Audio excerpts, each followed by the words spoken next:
بسم اللہ الرحمن الرحیم۔ اونچائی پر جانے کے لیے پہلے زمین پر طریقے سے چلنا سیکھو، ورنہ ایسا گرو گے کہ نہ اڑ سکو گے نہ چل سکو گے۔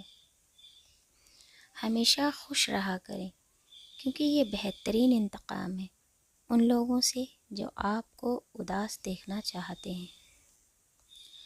ناشکرا بندہ ہمیشہ ناخوش ملے گا، جبکہ شکر گزار بندے کو جب دیکھو گے خوش باش نظر آئے گا۔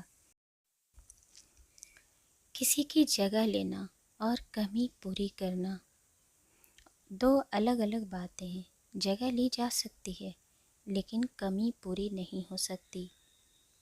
جب موت کا وقت آتا ہے تو ایک لمحے کی بھی مہلت نہیں ملتی۔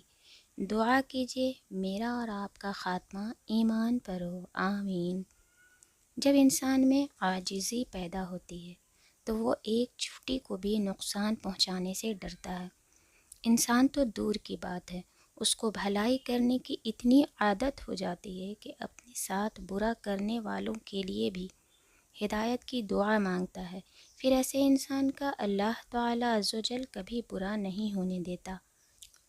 کسی کی دعاؤں میں رہنا بھی ایک بہت بڑا رزق ہے کہ دعاؤں میں آپ کا نام آپ کی غیر موجودگی میں لیا جائے، جبکہ آپ نے نہ ان سے درخواست کی ہے اور نہ ہی آپ کو اس بات کا علم ہے۔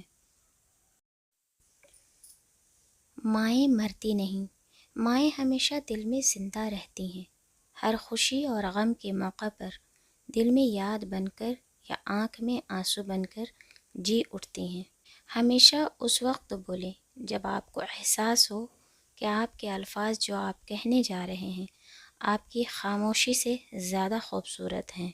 جو لوگ کہتے ہیں کہ نیکی کا زمانہ نہیں رہا، وہ دراصل انسان سے نیکی کا صلہ چاہتے ہیں، اور جو لوگ اللہ کی رضا کے لیے بے لوث ہو کر نیکی کرتے ہیں ان کے لیے ہر زمانہ نیکی کا زمانہ ہے۔ صرف 10% خوشیاں آپ کو باہر کے حالات سے ملتی ہیں، بقیہ 90% خوشیاں آپ کو اندر کی سوچ اور احساسات سے ملتی ہیں۔ گویا خوش رہنے کے لیے دنیا کو بدلنے کے بجائے اپنے اندر کی دنیا بدلنا ضروری ہے۔ یا رب وہ صبر عطا کر جس کے بعد کبھی حوصلہ نہ ٹوٹے، وہ رحمت عطا کر جو ہمیشہ جاری رہے، وہ راستہ دکھا جو تیری طرف جاتا ہو، وہ کامیابی عطا کر جو تکبر سے پاک ہو، وہ رزق عطا کر جس میں برکت ہو۔ اللہ تعالی ہم سب کو ناگہانی آفت سے بچا، آمین یا رب العالمین۔